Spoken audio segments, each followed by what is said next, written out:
Ya, halo teman-teman. Kita ketemu lagi di video pembelajaran. Kali ini saya akan menjelaskan untuk kuliah literasi media, yaitu materi tentang aktor media dalam perspektif ekonomi politik media.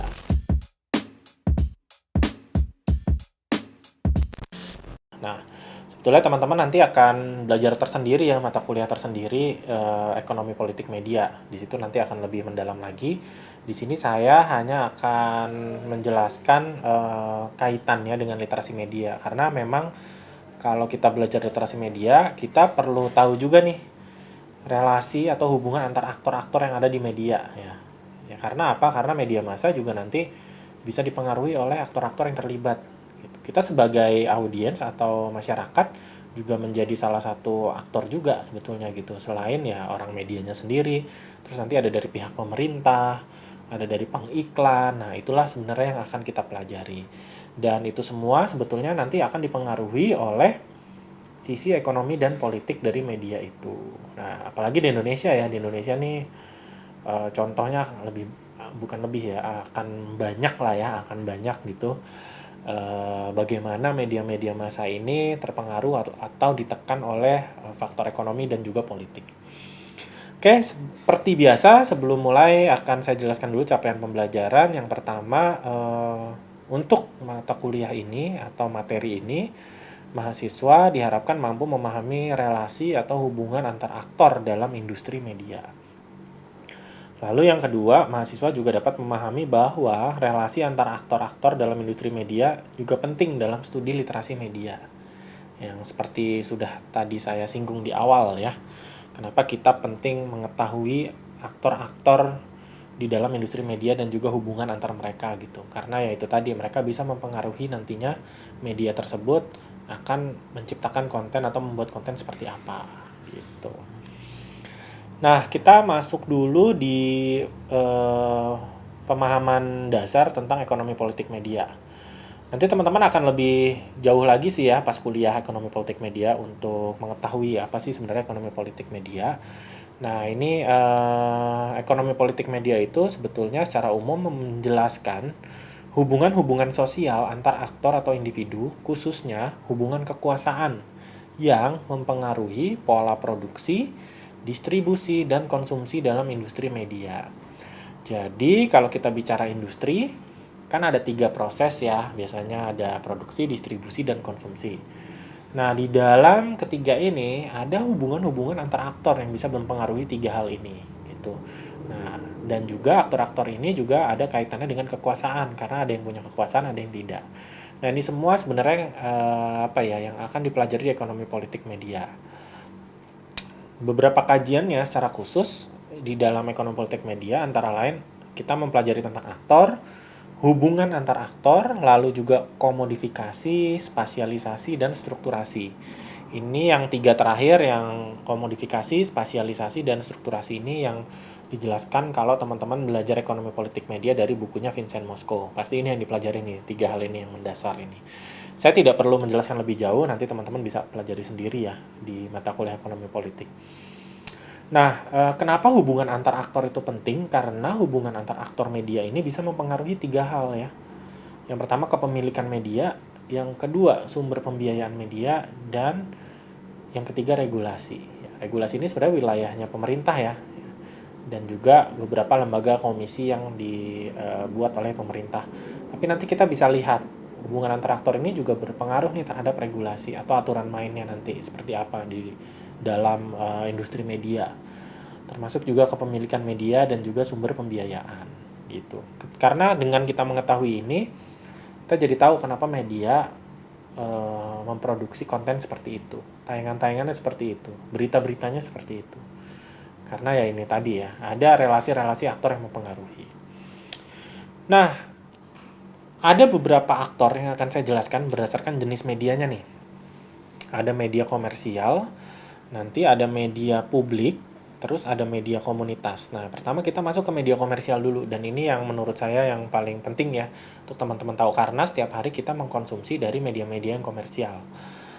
Nah, secara umum ada 5 aktor. Aktor yang pertama adalah halayak kita ya, masyarakat. Yang kedua itu pemilik media. Yang ketiga, pekerja media. Yang keempat, sponsor atau pengiklan. Dan yang terakhir, kelima, pemerintah sebagai pembuat kebijakan. Di dalam media komersil, halayak atau kita ini sebagai konsumen. Kita yang menerima konten-konten dari media. Konsumen aja kita ya, dilihat gitu. Di dalam industri ini ya. Lalu kita juga menjadi komoditas untuk pengiklan. Artinya komoditas apa? Barang dagangan gitu. Kok bisa kita jadi barang dagangan? Bisa gitu. Kalau bisa dijual untuk ke pengiklan. Jadi kalau misalnya ratingnya tinggi, banyak yang nonton, terus yang ngeklik media online-nya banyak, yang mendengarkan radionya banyak, itu kan akan menarik pengiklan. Dan itulah yang logika yang kemudian bermakna bahwa ya pada akhirnya halayak menjadi komoditas aja untuk jual ke pengiklan gitu. Terus tapi sebenarnya halayak juga bisa terbebas dari itu ya. Misalnya kita berlangganan TV berbayar ya. Ya itu kan iklannya akan semakin sedikit karena kita bayar. Dan sebenarnya media-media yang berbayar juga biasanya mereka meminimalisir berita-berita yang tidak apa ya, yang menurut kita kurang bagus gitu ya, karena alasan mereka mungkin supaya dapat banyak pengiklan gitu. Nah kalau kita bayar biasanya kita dapat yang udah lebih nggak ada iklan, terus lebih ini ya, seperti itu. Tapi memang di Indonesia fenomena media berbayar juga masih terbatas ya. Seperti Kompas, dia punya kompas.id, majalah Tempo juga ada versi digital yang berbayar gitu. Nah, tapi belum banyak ya, belum semua media online melakukan sistem seperti itu. Nah, jadi intinya sebenarnya layak ini masih dianggap sebagai ya udah gitu, semakin banyak kita menonton dan mengkonsumsi media, nanti pada akhirnya menjadi bukti mereka untuk dijual ke pengiklan. Lalu aktor berikutnya adalah pemilik media. Pemilik media ini bisa berupa badan usaha ya, yang sahamnya dimiliki perorangan atau beberapa orang. Teman-teman tahu ada MNC Group, ada Media Indonesia Group, Transcorp ya. Itu semua dipegang bisa sahamnya per orang atau beberapa orang. Atau MTech Group, MTech tuh SCTV Indosiar ya, yang dimiliki oleh salah satu sahamnya Menteri BUMN kita Erick Thohir. Nah di samping itu juga ada beberapa juga yang megang saham. Viva Group punyanya keluarga Bakri, Transcorp punyanya Khairul Tanjung. Jadi sebenarnya pemilik ini sebenarnya bisa satu, bisa juga beberapa, atau bisa keluarga ya. Jadi macam-macam. Nah mereka juga masuk ke dalam aktor media yang perlu kita tahu. Ya. Karena nanti bisa berpengaruh juga ya, gitu, terhadap konten-konten atau tayangannya. Lalu yang berikutnya aktornya adalah pekerja media. Pekerja media ini sifatnya transaksional dan komersial aja gitu. Jadi dia ya bekerja, mendapatkan uang, mendapatkan gaji dari pekerjaannya, udah. Dan dia juga sebenarnya bisa berpengaruh pada konten karena mereka lah yang membuat konten sebenarnya. Pekerja media ujung tombaknya, yang nulis berita mereka, yang memproduksi tayangan mereka gitu. Dan sebetulnya pekerja media ini bisa membentuk serikat pekerja untuk memperkuat posisinya. Nah sayangnya serikat pekerja di industri media ini belum menjadi sesuatu yang apa ya, mungkin dianggap penting gitu, mungkin ya mungkin. Tapi Viva Group dia punya ya serikat pekerja media gitu. Jadi ya, dan saya rasa beberapa pekerja media juga sudah akan nantinya mungkin yang terpikiran untuk membentuk sebuah serikat pekerja ya. Untuk mengamankan, bukan mengamankan ya. Ya jadi punya nilai tawar nantinya kalau misalnya ada kebijakan-kebijakan perusahaan yang dinilai merugikan. Nah, aktor berikutnya adalah sponsor atau pengiklan. Sponsor atau pengiklan ini perlu kita ketahui juga dalam studi literasi media karena mereka juga bisa bisa pada titik tertentu berpengaruh juga terhadap konten ya. Demi alasan iklan dia punya uang, dia bisa punya kekuatan juga gitu. Sponsor pengiklan ini sifatnya transaksional juga, komersial. Terus bentuk iklan itu bisa dinamis atau berubah-ubah ya. Jadi tergantung nanti sponsor pengiklan ini akan menaruh iklannya di media mana. Lalu aktor yang terakhir pemerintah. Kalau di media komersial, pemerintah itu sebagai regulator dan fasilitator. Regulator artinya mereka yang membuat kebijakan, undang-undang. Kita tahu di industri media ada beberapa undang-undang ya, seperti undang-undang pers yang berlaku ya, undang-undang penyiaran ya, dan turunan-turunannya seperti itu, seperti peraturan-peraturan menteri atau peraturan atau kode etik yang dibuat oleh Dewan Pers atau dari Komisi Penyiaran Indonesia ya itu. Nah, itu masuk ke kategori dari pemerintah karena dia regulator dan fasilitator, terus juga pengawasan. Nah, fungsi pengawasan inilah yang dijalankan oleh seperti KPI tadi atau Dewan Pers.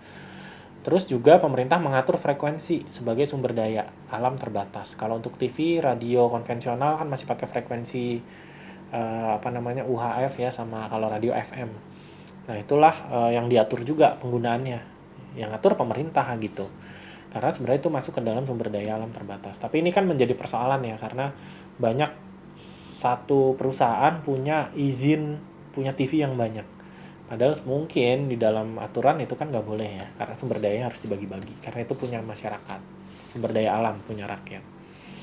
Nah, ini beberapa aktor di dalam media komersial yang perlu kita ketahui. Karena ini semua bisa mempengaruhi isi media.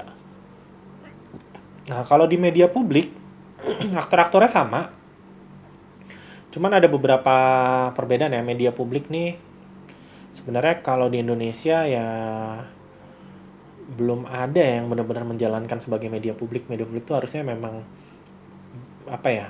Eh ya memang berpihak ke publik gitu ya. Kalau di Inggris ada BBC namanya, dan itu benar-benar media publik yang berita-beritanya juga memang berpihak kepada masyarakat gitu.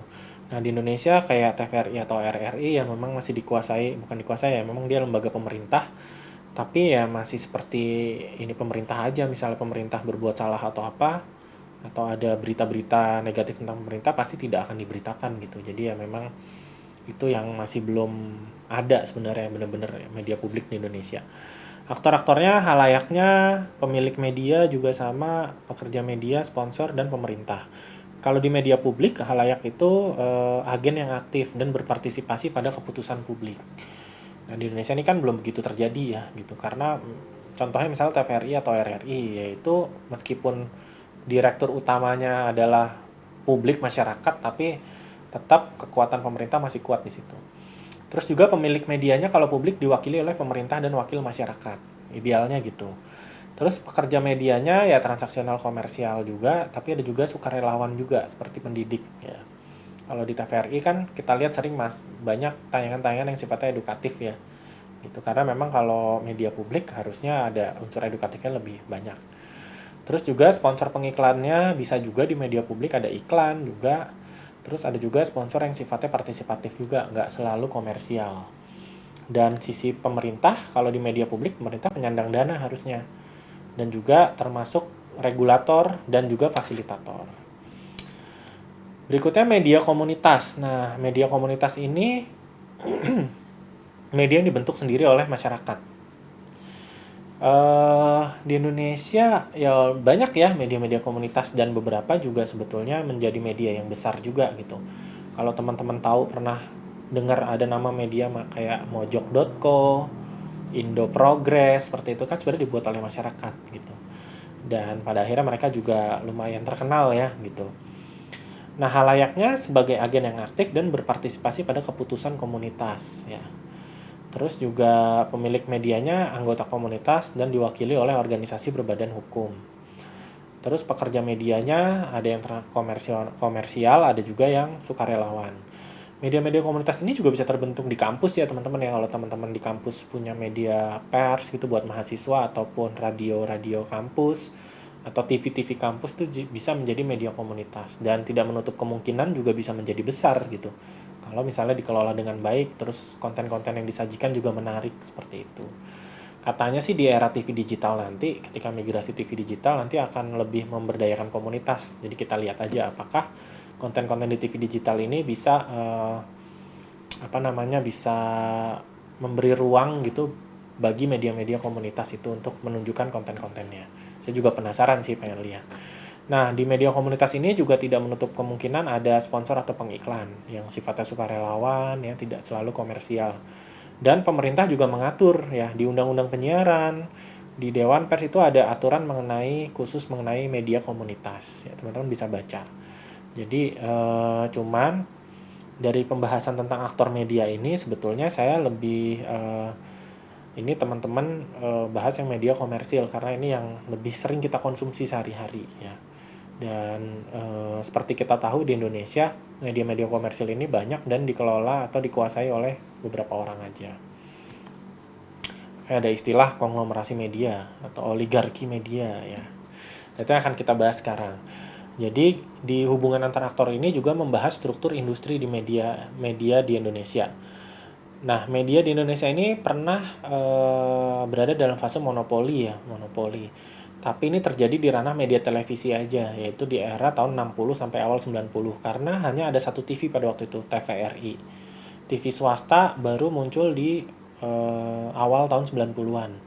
RCTI baru muncul, SCTV juga, itu pun yang menjadi pemiliknya adalah keluarga Presiden Soeharto pada masa itu. Gitu. RCTI punyanya Bambang Triatmojo ya, SCTV punya Sutwikatmono, sepupunya Bambang, terus TPI dulu ya punyanya Tutut dan seterusnya gitu. Jadi ya memang sebelum itu TVRI yang dominan memonopoli. Nah, tapi media cetak dan radio tidak pada masa Pak Harto. Ada banyak media cetak ya, nggak monopoli. Cuma memang izinnya ketat ya. Kita tahu zaman Pak Harto dulu mengkritik pemerintah sedikit izinnya dicabut ya, ada istilah di bredel gitu, karena ya surat izinnya atau siupnya itu bisa dicabut kapanpun. Nah, setelah Indonesia reformasi itu semua udah berubah tuh peta industrinya ya, jadi izin jadi lebih mudah. Akhirnya ya terjadilah pasar persaingan sempurna sebetulnya kalau di ilmu ekonomi ya, siapapun boleh ketika dia punya sumber dayanya, entah itu sumber daya uang, ekonomi, atau sumber daya manusianya. Akhirnya setelah reformasi 98, pemerintahan Presiden Soeharto turun, itu banyak media bermunculan teman-teman. Jadi TV nambah tuh ya. Akhirnya muncul ada Trans TV, Global TV, terus dulu namanya TV 7 ya, terus jadi Trans 7 dibeli. Terus juga dulu ada namanya La TV ya, terus dibeli jadi TV One seperti itu. Jadi TV jadi makin banyak. Jadi kita sempat menikmati tuh pasar persaingan sempurna industri medianya. Walaupun pada akhirnya setelah 10 tahun berlalu, 5 sampai 10 tahun setelah reformasi, itulah baru muncul yang namanya konglomerasi media tadi. Akhirnya media-media ini mengerucut ke satu pemilik gitu. Jadi tiba-tiba RCTI dibeli Haritanu, TPI dibeli Haritanu jadi MNC, terus ada iNews juga, Global TV dibeli ya. Terus Antv kemudian dia membeli La TV jadi TV One. Jadi akhirnya konglomerasi muncul di situ. Yang tadinya bebas, pada akhirnya mereka yang punya modal juga lah yang menguasai seperti itu, sehingga ada istilah tadi oligarki dan konglomerasi.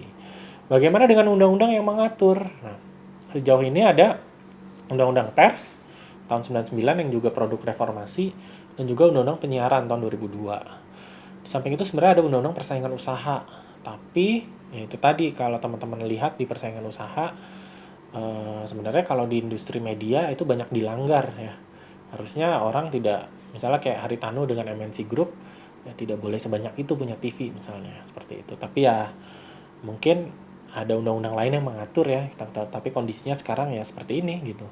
Media kita dikuasai oleh beberapa orang aja. Medianya banyak nih, tapi yang punya sedikit seperti itu. Hanya ada istilah oligarki.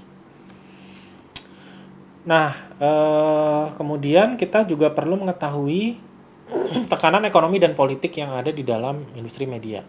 Kenapa kita perlu mengetahui ini? Karena ini tadi bisa berpengaruh kepada konten ya, konten yang ditampilkan ya, sehingga kita tahu nih kenapa media memproduksi konten seperti itu. Dari sisi ekonomi ada tekanan industri dan kapitalisme media. Bagaimanapun media harus dapat banyak pengiklan supaya bisa hidup. Makanya kalau kita mengeluh kok kontennya seperti itu, cuman ini kadang ya demi pengiklan yang banyak gitu. Mereka sengaja melakukan itu. Terus juga demi mendapat iklan dan rating yang tinggi. Dan juga ada relasi ekonomi dengan bidang bisnis lain di luar media. Nah, ini juga penting kita mengetahui ini. Maksudnya adalah misalnya Transcorp dia punya media, tapi dia juga punya Bank Mega misalnya, dia punya Carrefour, dia punya yang Trans Studio kayak gitu. Nah, itu kan bisa jadi konflik kepentingan. Atau Kompas punya Kompas TV, dia juga punya jaringan hotel, punya jaringan buku, penerbitan, Gramedia dan sebagainya. Itu juga bisa mempengaruhi gitu. Jadi oligarki media ini atau konglomerasi media itu tidak cuma media, teman-teman. Karena mereka juga punya bisnis lain di luar media gitu. Misalnya pemilik media juga punya usaha tambang. Itu bisa berpengaruh nanti pemberitaan dia tentang isu tambang itu, apakah ini ya, contoh gampangnya kemarin Ardi Bakri sama Nia Ramadhani ketangkap polisi karena narkoba. Apakah ada beritanya di TV One gitu? Ya silahkan kita cari tahu gitu, seperti itu. Jadi ya memang itu yang bisa mempengaruhi. kepemilikan, bisnis ya. Nah, kalau dari sisi politik gimana? Pemilik media yang berpolitik itu juga bisa mempengaruhi isi media. Nah, itu perlu kita ketahui. Misalnya, apalagi di Indonesia ya, ada pemilik media itu jadi ketua atau anggota partai. Kita tahu lah semua ya gitu. Sehingga lagu partainya diputar terus-menerus di medianya. Terus kedekatan pemilik dengan afiliasi politik tertentu. Misalnya pemilik medianya dekat dengan partai A atau partai B gitu. Nah, biasanya menjelang musim-musim politik atau pemilu, itu akan kontennya sangat berpengaruh ya. Kalau kita tahu kan kita jadi, wah ya udah pasti dia memberitakan si A karena dia dekat dengan si A atau dia mendukung si A gitu. Terus juga ada pengaruh dari ideologi pemerintahan suatu negara.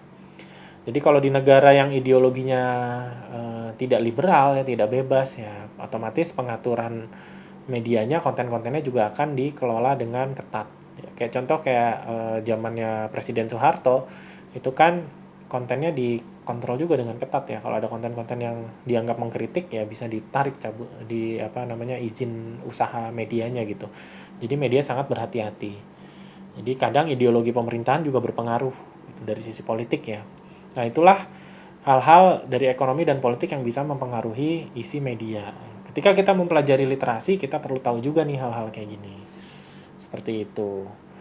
Dan ya ini ada beberapa, teman-teman nanti bisa lihat ada beberapa peta kepemilikan media di Indonesia dari hasil penelitian, dan ini ada yang lebih update sih ya. Ada beberapa penelitian dari penelitian Merlina Lim ya. Dia bisa memetakan ya si misalnya Transcorp apa aja lini bisnisnya, Kompas Gramedia apa aja, terus Lipo Group apa aja, Media Indonesia Group apa aja, seperti itu. Nanti buat pengetahuan aja. Nah, kurang lebih seperti itu ya materi tentang kenapa sih kita penting mempelajari aktor dan industri media ketika kita mempelajari literasi ya, karena ini semua bisa berpengaruh terhadap konten-konten yang ditampilkan oleh media. Kurang lebih seperti itu, demikian materinya. Terima kasih teman-teman atas perhatiannya, sampai jumpa lagi.